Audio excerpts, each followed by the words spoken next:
প্রিয় শিক্ষার্থী বন্ধুরা, তোমরা সকলে কেমন আছো? আশা করি তোমরা সকলেই ভালো আছো।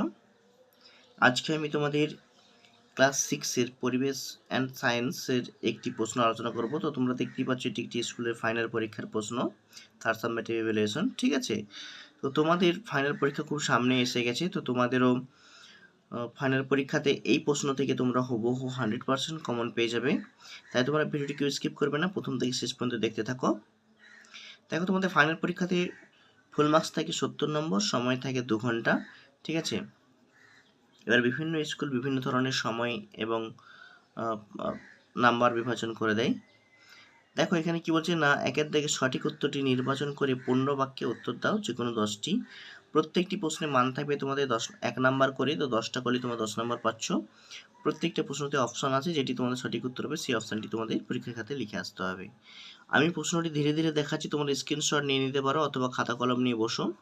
আর এই প্রশ্নগুলি তোমরা যদি উত্তর পেতে চাও অবশ্যই আমাকে কমেন্ট বক্সে কমেন্ট করে জানাও, আমি তোমাদের এই প্রশ্নগুলি অ্যান্সার করিয়ে দেবো।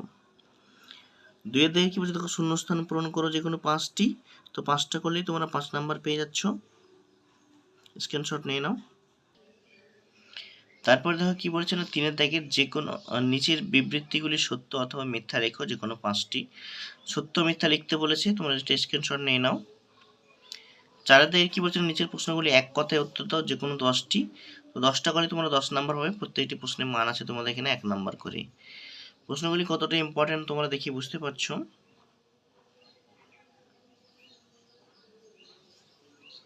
চলো তারপরে দেখে নিয়ে যে কি আছে। তারপরে বলছি বাম স্তম্ভের সঙ্গে ডান স্তম্ভ মিল করো। এখানে 5টা করতে বলছে, 5টা করলে তোমরা 5 নাম্বার পাবে। তো নেক্সট দেখে নিয়ে যাক কি আছে। 5-এর দিকে দেখো, নিচের প্রশ্নগুলি সংক্ষেপে উত্তর দাও, যে কোনো 6টি। তো সংক্ষেপে উত্তর দিতে বলেছে যে কোনো 6টি, তো 5 ছক 30 নাম্বার পেয়ে যাবে এখানে। মোস্ট ইম্পর্টেন্ট প্রত্যেকটি প্রশ্নই তোমাদের জন্য, তোমরা এখান থেকে 100% তোমাদের ফাইনাল পরীক্ষাতে কমন পেয়ে যাবে। তোমরা প্রত্যেকটি প্রশ্ন ভালো করে মুখস্থ করো। আমি ধীরে ধীরে দেখাচ্ছি, তোমরা স্ক্রিনশট নিয়ে নাও অথবা খাতা কলম নিয়ে বসে লিখে নাও। 9-এর দিকে কি বলছে না, যে কোনো একটি প্রশ্নের উত্তর দাও। একটা করলে 5 নাম্বার। দেখো চিত্র অঙ্কন করতে বলেছে, ঠিক আছে। মানবহিত পিণ্ডের পরিচ্ছন্ন চিহ্নিত চিত্র অঙ্কন করো অথবা একটি রুই মাছে বোঝানো চিত্র অঙ্কন করো। মোস্ট ইম্পর্টেন্ট তোমাদের পরীক্ষাতে। তো এই ছিল আজকের ভিডিওটি কেমন তোমরা অবশ্যই কমেন্ট বক্সে কমেন্ট করে জানাও। যদি ভালো লাগে বন্ধুদের মধ্যে শেয়ার করো, লাইক করো। চ্যানেলে নতুন হয়ে চ্যানেলটি সাবস্ক্রাইব করে পাশে থাকা নোটিফিকেশন অন করে রাখো, যাতে করে এই ধরনের ভিডিও যখনই আপলোড করব তোমাদের কাছে সবার আগে নোটিফিকেশান পৌঁছে যায়। আর ভালো লাগলে অবশ্যই একটি লাইক করে বন্ধুদের মধ্যে প্রচুর পরিমাণে শেয়ার করো।